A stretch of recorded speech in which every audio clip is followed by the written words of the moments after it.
Vamos a ir a el doctor Lemir, Pablo ¿está? Lemir, sí, Bueno, hay muchas cosas para hablar con el sí, doctor Lemir. Ayer estuvo con el presidente de la República, vimos también con Arnaldo Yucio, estuvieron haciendo verificaciones que sin lugar a dudas se habló bastante. Estamos hablando del horno de la cena porque todo hay que prever, ¿verdad? sí. Esperemos que no se llegue a utilizar, pero todos hay que tener a disposición. Antes que nada, Pablo, ¿estás viendo una inconsciencia? ¿Cómo estás viendo a la gente? ¿Qué nos está pasando, Pablo? Vos que sos un conocedor también y solés tener mucha opinión. Antes de entrar de lleno a eso, es un panorama que nosotros nos tiene que empezar a preocupar por la irresponsabilidad de la gente. Pablo, buen día, ¿cómo estás?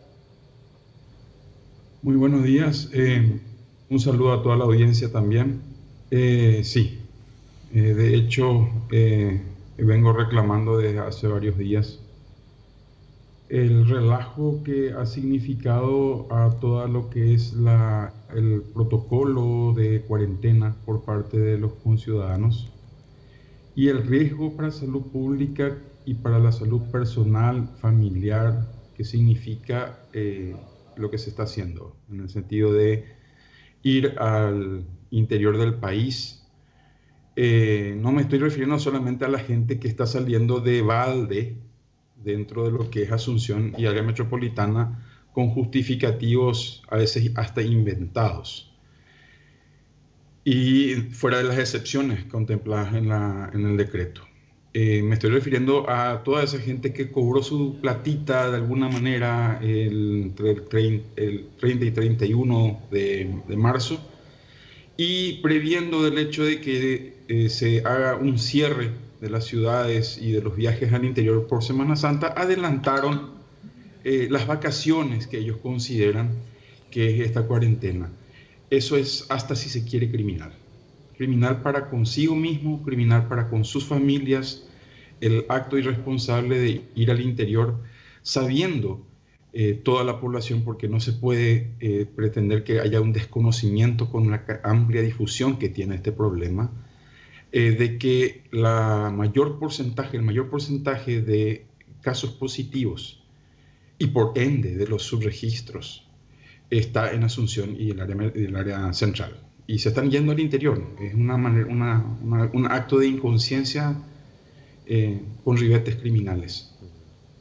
Doctor, lo que mencionaba al comienzo, ayer estuvieron con el presidente, con el ministro Yucio también, estuvieron haciendo la verificación de las instalaciones del horno de la Senat. ¿Qué específicamente es lo que se fueron a verificar? Bueno, el tema del horno de la Senat,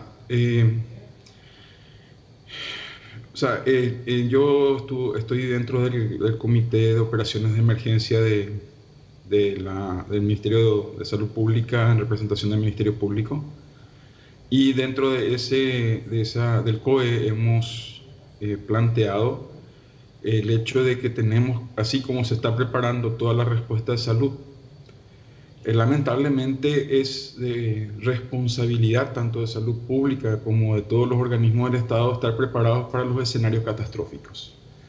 Es decir, tenemos que tener una planificación para un escenario de muertes masivas.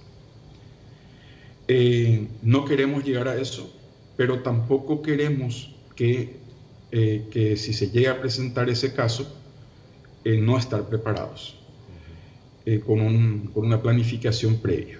Y esa planificación previa implica qué se van a hacer con los restos de las personas una vez que se produzca una muerte masiva.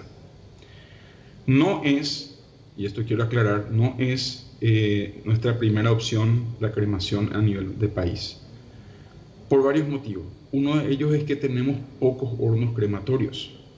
Segundo, no forma parte de las costumbres de Latinoamérica y de Sudamérica en especial, y de Paraguay en particular, la cremación como parte de la costumbre poblacional.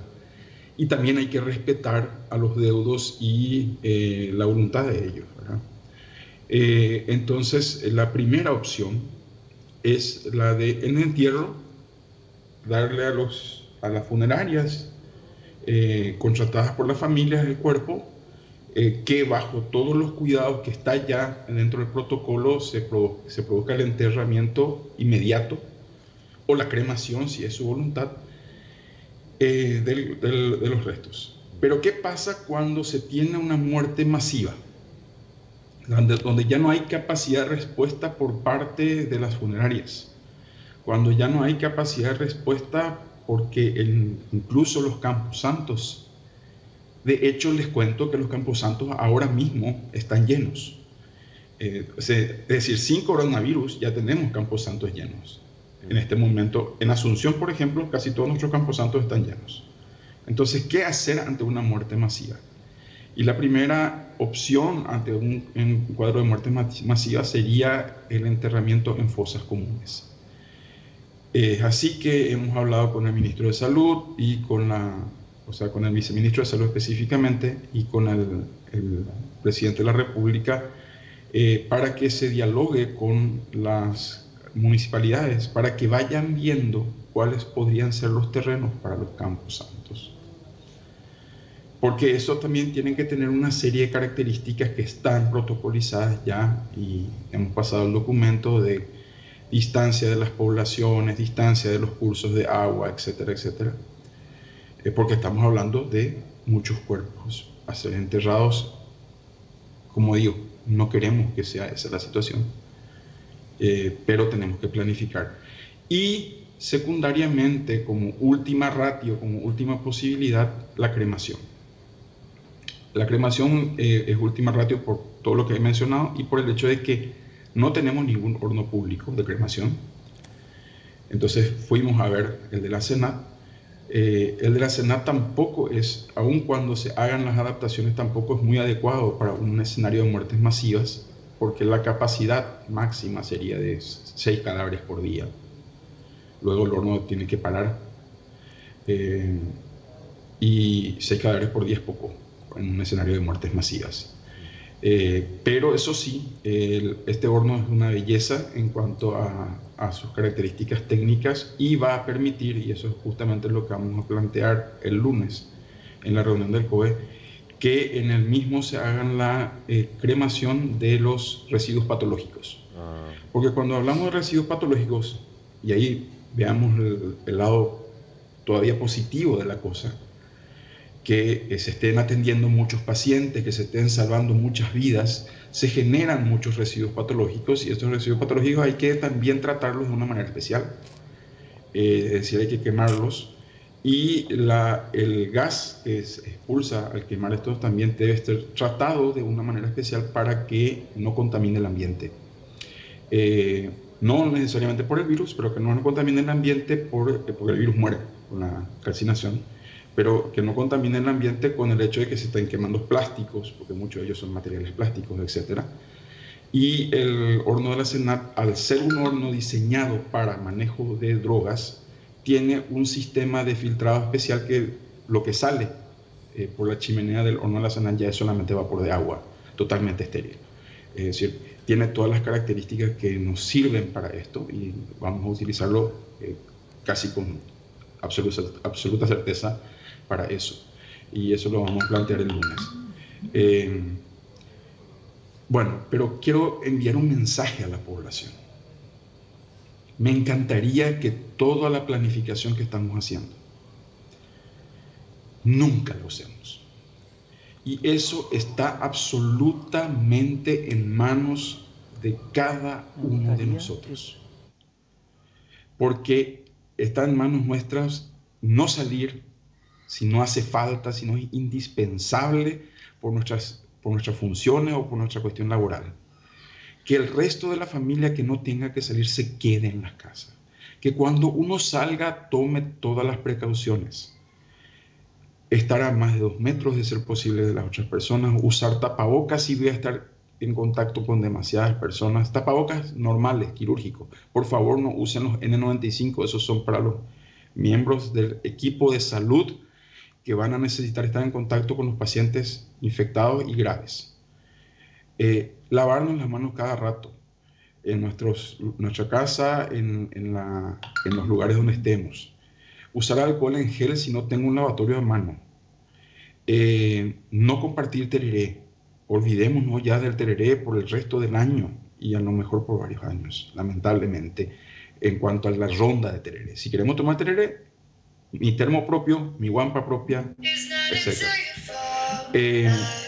Cuidémonos, porque es la única forma de que podamos salir de esto, con vida y con salud para nuestra familia. Y ese cuidado, aun cuando empiecen las actividades el 13 de abril, eso ya tiene que formar parte de nuestra conducta. Ya no tenemos más que hacer ese tipo de cosas. El saludo a distancia tipo japonés, los abrazos hay que obviarlos, los besos hay que obviarlos. La mejor muestra de cariño en este momento es la distancia, porque eso significa que te quiero lo suficiente como para no tocarte. Evidentemente no, lo que buscamos es sinceramente no usar esto. Ahora, una consulta, Pablo, el tema de, ojalá nunca usemos, ni nunca lleguemos, ni nada por el estilo, pero el tema de la cremación es optativo, ¿verdad? Pero cuando hay En nuestro muchos, país dice. optativo. Hay algunos países que han adoptado la cremación como primera respuesta. Esto sobre todo ha sido en países europeos que fueron... que empezaron con la pandemia en enero. Porque hay que tener en cuenta que el virus se lo conoce en diciembre, a fines de diciembre. Entonces cada vez se le va conociendo mejor. Actualmente ya no se utiliza como primera respuesta la cremación. Porque se ha visto que el virus, si bien vive unas cuantas horas en el cuerpo, con las medidas de higiene adecuada en el momento del embalado dentro de la bolsa mortuoria, con las medidas de higiene de la bolsa mortuoria al ser sellada, la doble bolsa que se utiliza en el caso de enterramiento en tierra sin cajón, con los sellados que se hacen en los orificios respiratorios, en los orificios nasales y la boca del cadáver antes de meter en la bolsa. Con todas esas medidas, el virus se inactiva ya cuando es en el proceso de putrefacción que dura unos meses para que empiece a licuarse, digamos, el cuerpo. Está inactivo. Entonces ya no hace falta que sea la primera opción, la cremación, que se tomaba así cuando se le conocía menos al virus. Cada día aprendemos algo nuevo del virus. Cada día hay una nueva terapia que se está investigando, etc. Tienen que comprender también la población de que esto es absolutamente dinámico. Estamos hablando de que estamos conociendo a este virus hace 3 meses. Doctor, me imagino que todo ahora se hace por medio, o sea, bueno, se sigue un protocolo, ¿verdad? Ayer en Pedro Juan Caballero se daba la muerte de 2 personas. Tengo entendido que uno de ellos era por una enfermedad respiratoria grave. Me imagino que el equipo fue notificado de eso, principalmente la parte forense. ¿Se tuvo que tomar muestras? ¿Le informaron algo al respecto, doctor? Esa muerte se dio dentro del marco de un centro sanitario del Ministerio de Salud. Si bien me llegué a enterar a través de del delegado regional forense de Pedro Juan Caballero, no es un ámbito propiamente de la Fiscalía. El médico forense está para la muerte violenta o sospechosa de criminalidad, no para la muerte natural.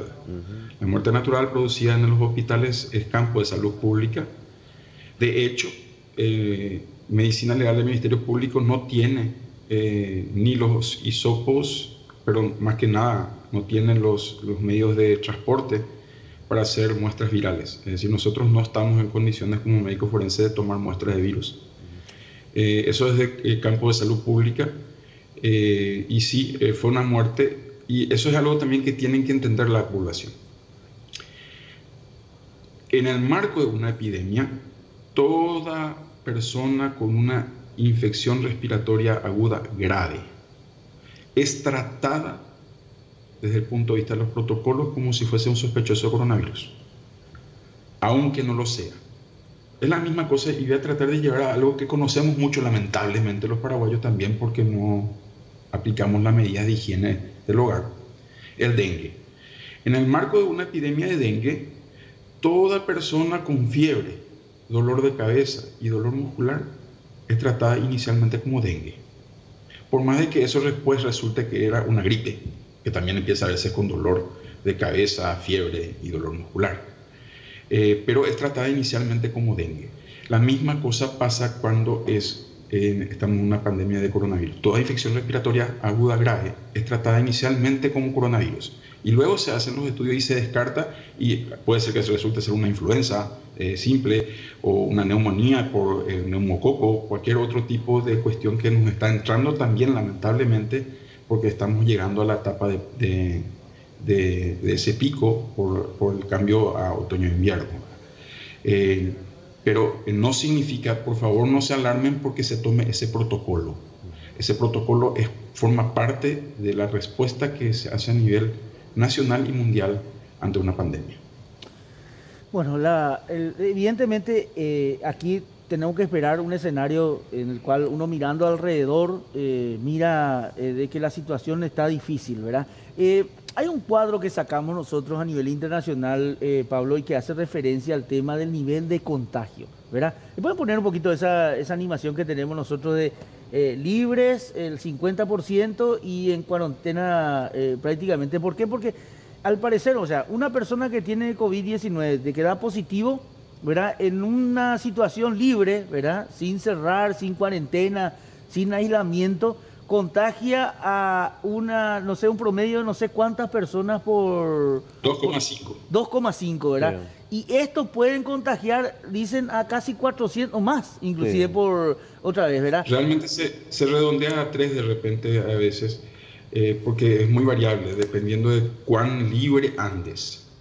Por eso tenemos, por ejemplo, el caso del paciente 31 en Corea del Sur, que fue una persona que contagió a más de 1000 personas, ¿verdad? O sea, depende de cuán libre andes por la vida, ¿verdad? Pero en promedio se calcula 2,5 a 3 y puede en un mes contagiar a 4.000, no me acuerdo si eran 4.800 personas, algo así. Es muchísimo. Es terrible porque la libertad absoluta produce eso. En cambio, lo que nosotros tratamos con los procesos de cuarentena es ir bajando. Y lo ideal es bajar a 75% o menos, o más, mejor dicho, tu actividad de contagio. Porque eso nos llevaría a que prácticamente una persona contagia a una persona, que son los niveles de la influenza. La influenza contagia a una persona. Ajá. Y entiéndame, querido pueblo paraguayo, que está viendo el Canal 9 en este momento. Influenza, el índice de contagio es 1,1. Y nosotros en la última epidemia de influenza tuvimos más de 100.000 infectados. Este coronavirus tiene un índice de contagio, para hacerlo fácil, 1,3. Es decir, si nosotros andamos por la vida, living la vida loca, y yéndonos a comprar cerveza, buscando farrear con los perros, ya que estamos de joda, porque no tenemos que ir al trabajo, vamos a triplicar o cuadruplicar o quintuplicar o mucho más eso que tuvimos en la epidemia de influenza. Entonces, por el amor de Dios, si no es indispensable para nuestra subsistencia salir de nuestras casas, quedémonos. Es la única vacuna que tenemos.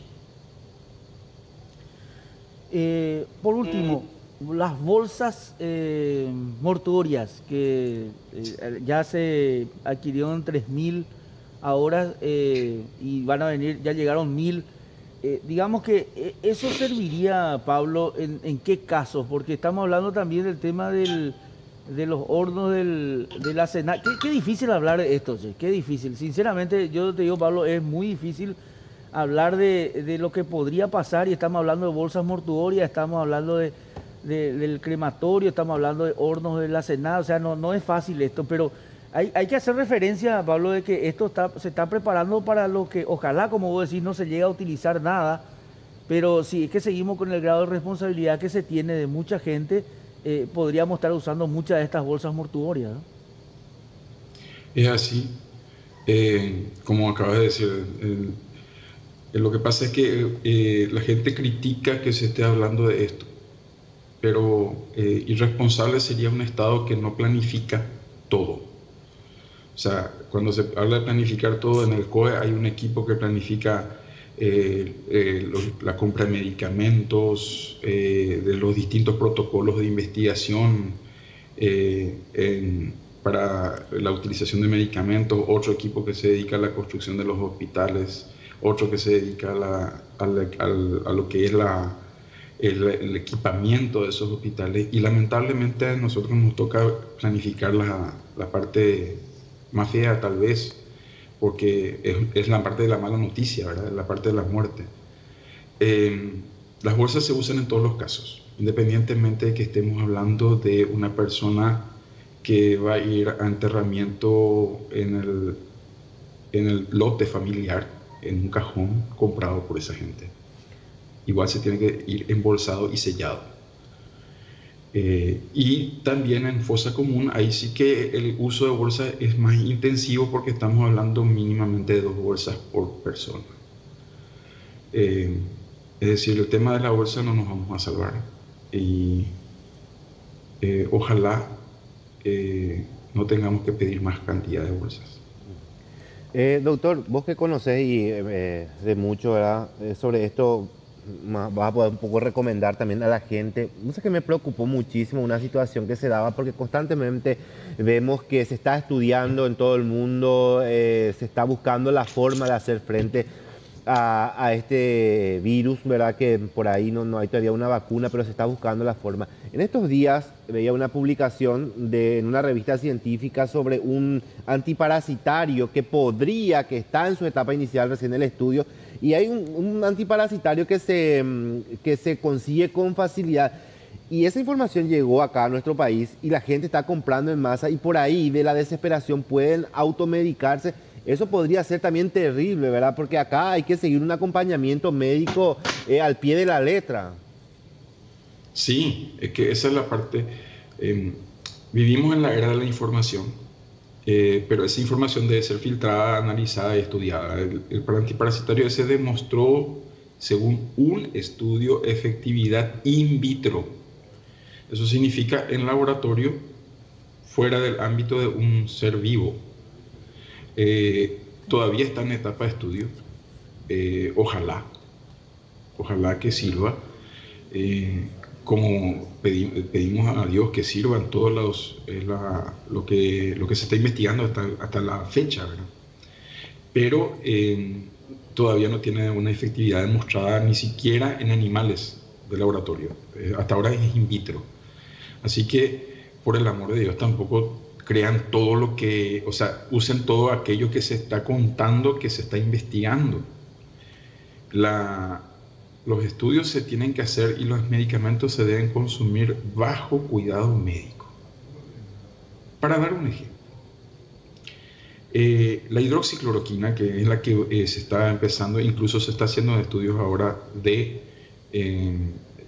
investigaciones acá en Paraguay, que es uno de los países que está como pionero en el proceso de investigación clínica del uso de la hidroxicloroquina en Latinoamérica, en conjunto con una red de otros países que están haciendo un estudio esto se llama estudios multicéntricos y multinacionales, donde se va a hacer una investigación al respecto.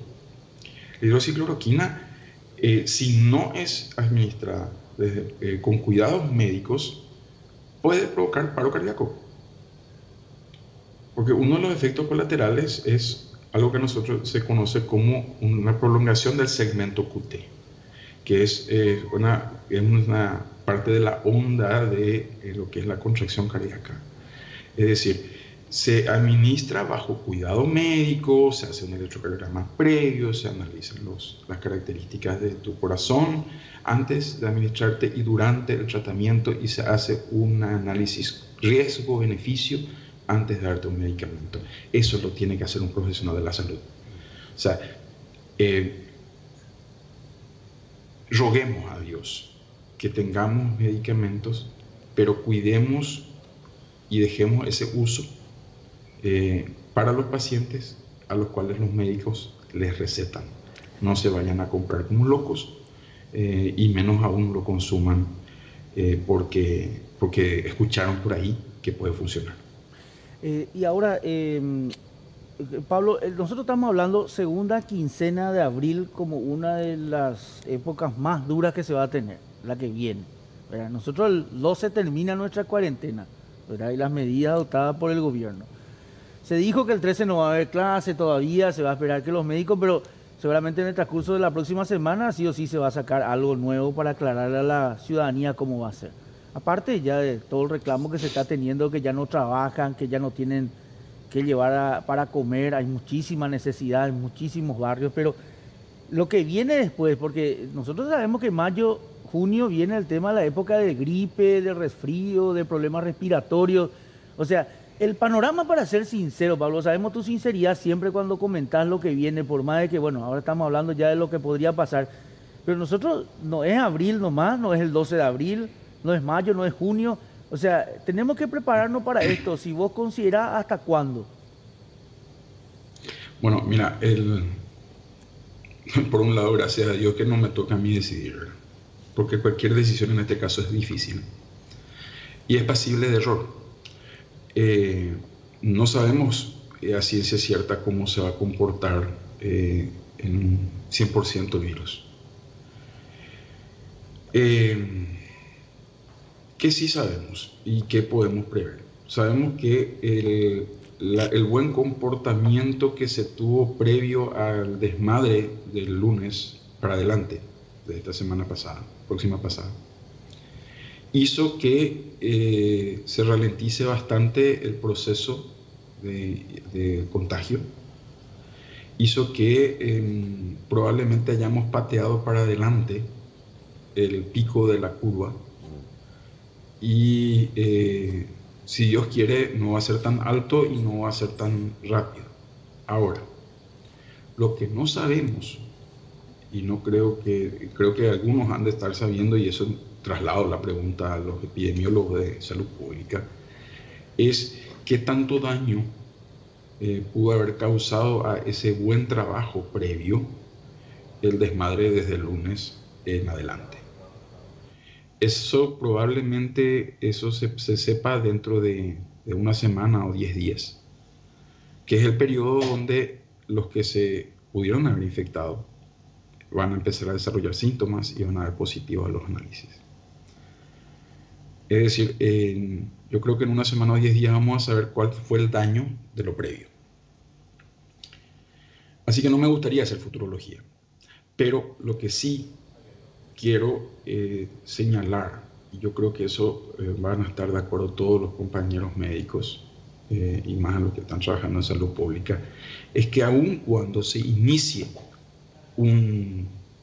una vuelta a la normalidad o una flexibilización parcial a partir del 13, eso no significa que las conductas que tuvimos que haber aprendido, que tuvimos que haber aprovechado para aprender en estos días, ya se vuelvan una constante.